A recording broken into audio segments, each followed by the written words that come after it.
People have viewed EACC as anti-governors, that we are just after hunting governors. We are not hunting governors, we work with governors. This recovery was done because the governor then of Kisii walked into our office and officially complained that some pieces of land have been grabbed and we assisted. So we are telling governors to go and tell your colleagues, if you have land that you think has been grabbed and you want to come to EACC, we'll make sure there's no media coverage, because the media sometimes when they see a governor at EACC, they conclude there's something bad. Sometimes you may be having something good for the county. Asset tracing and recovery of corruptly acquired assets, Your Excellency, and unexplained wealth extinguishes directly the benefit obtained through corrupt activities. This strategy helps to create necessary deterrence as envisioned in the United Nations Convention Against Corruption, which Kenya is the first country to have signed that convention almost 20 years ago. Your Excellency, today we are here.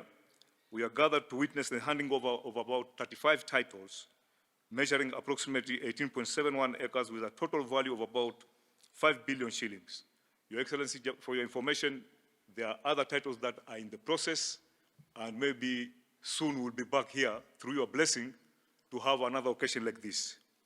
In this one, Your Excellency, item number 1 is property in Kisumu municipality, measuring about 2 acres, which is about 1.8 acres, belonging to the judiciary. You can imagine grabbers went to the judiciary to steal their land. They were very daring, but we managed to recover this piece of land, which is worth 1.4 billion shillings. This is part of the property that is housing the Kisumu Law Court.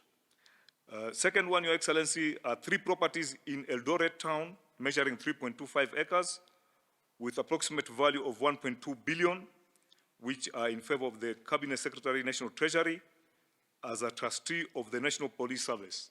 Same grabbers were daring enough to go and grab land belonging to the police. But we managed to recover this, and these are 3 pieces of land worth 1.2 billion. Your Excellency, there is also 1 property in Kilimani area, measuring almost half an acre, which is worth 700 million. This plot, as Nairobians, we know it. If you know Upper Hill Medical Center, there's an empty plot there which used to be part of Kenya School of Law. It was grabbed and we have recovered it. It's a very prime plot, worth 700 million. Then we have a property in Eldoret municipality measuring 1 acre, which has an approximate value of 700 million, which it belongs to Uasin Gishu Referral Hospital under the county government of Uasin Gishu. Then we have 13 amalgamated plots within Kisii municipality. We have 13 properties measuring a total of 8.06 acres, valued at 300 million, which belongs to the State Department of Housing and Urban Development. The 4 properties in Bungoma, 2 properties are in Kakamega, 3 properties are in Kisii. Then we have 1 property in Kabarnet, 1 property in Nakuru municipality, and 2 properties in Kitale. 15 parcels of lands belonging to the county government of Kisii, measuring, about 3.41 acres, and the approximate value is 135 million. Then we have 1 property in Nakuru municipality, belonging to the county government of Nakuru, measuring about half an acre, which is worth about 100 million. Your Excellency, in addition to the recovered immovable properties, the Commission also recovered cash assets totaling 511,365,927 belonging to various organizations. EACC recovered 361,395,356 and remitted to the National Treasury Consolidated Account Fund. The money was recovered from individuals who had irregularly acquired public properties.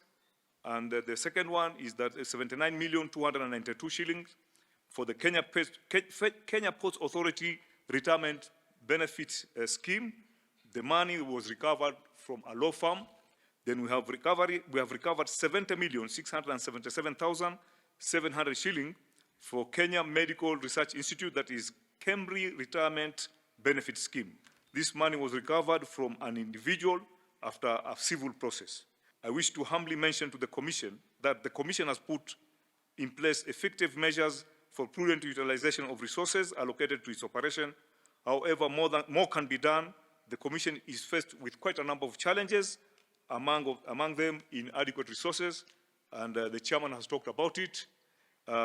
Your Excellency, we have an established, approved workforce of 1,508 staff. In the last 6 years, we have just been staggering at half of that level. We have 780 staff, and we believe that the CS Treasury is here. We know the country is facing a lot of financial challenges, but at least give us a little bit like medicine each financial year, so that at least we recruit 50, 100 people, 50, 100, and then we'll be able to meet our target.